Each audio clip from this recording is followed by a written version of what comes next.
Good day, my name is Kevin Brewer and I am here today with Dr. John Mark Staude, President and CEO of Riverside Resources Inc.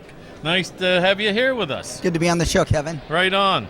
And we're here at Mexico Mining Center's annual Discoveries Mining Conference in Mexico, which in this year is being held in beautiful Mazatlan, Sinaloa. I understand you're about to give a presentation on financing of new mineral exploration discoveries for Mexico Outlook 2019-2020. The last time I saw you, we were at an investment conference in Vancouver. I think it was around 2018, and the market has improved a little bit since then. We're still seeing a few exploration companies struggle to finance projects. But Riverside Resources being successful in raising financing and advancing projects in Mexico throughout the industry downturn. So we're very interested. We're all dying to know, what are your secrets to success in financing projects? Well, I think it's really shareholders. We're very lucky. You know, Riverside was founded around a prospect generator model.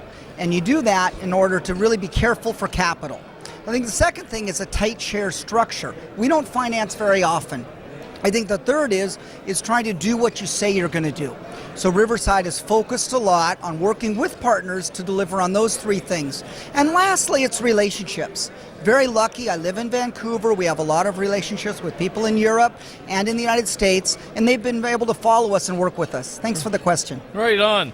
You've got many projects throughout Mexico, and you have two groups, I understand, from your website. First of all, we're going to talk about the first group, partner-funded projects.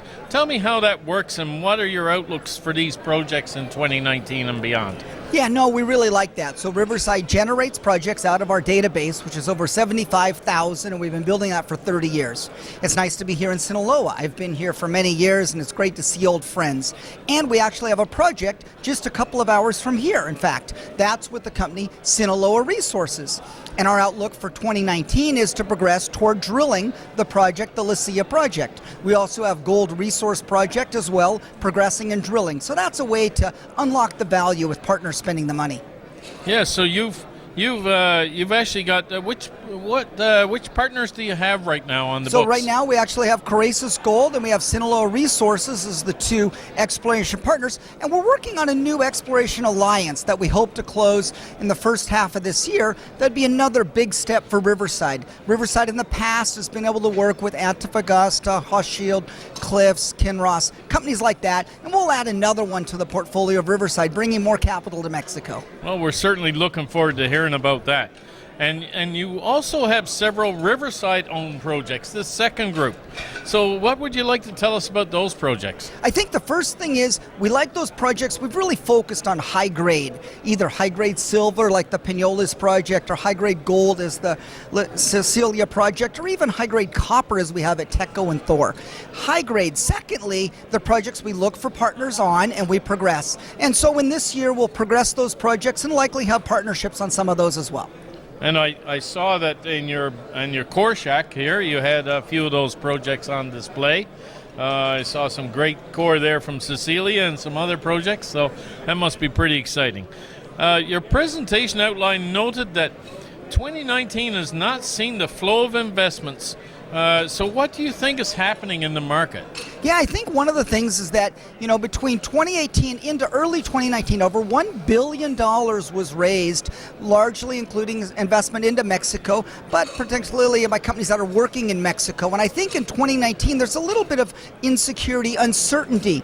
The new administration, what's happening, the liberations of mineral tenure, the speed at which mineral titles come, and lastly, the community involvement are all aspects that for capital needs to have clarity.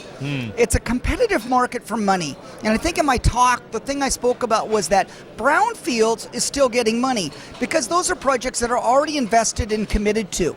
But to start new mines, new projects, greenfields, where we don't have the mine already going, that's a challenge right now for Mexico.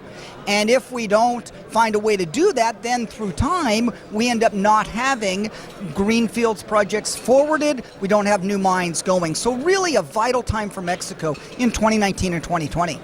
Well, I know you're somebody always interested in Mexico. I think you did your PhD thesis in Mexico. You've been here a long time. It's great to have you here, and it's great to be talking about your projects here today. We wish you the best. It's been a sincere pleasure to hear from Dr. Staude about his activities, and thanks to the Mexico Mining Center for this opportunity at their conference being held in Mazatlan, Sinaloa. In 2020, Mexico Mining Center will be hosting another conference in Mexico, so stay tuned on that front.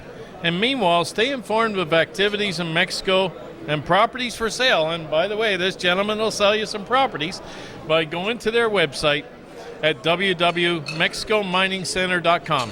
Thank you. My name is Kevin Brewer, and we thank you for joining us in this broadcast today. Thank you very much. Thank you.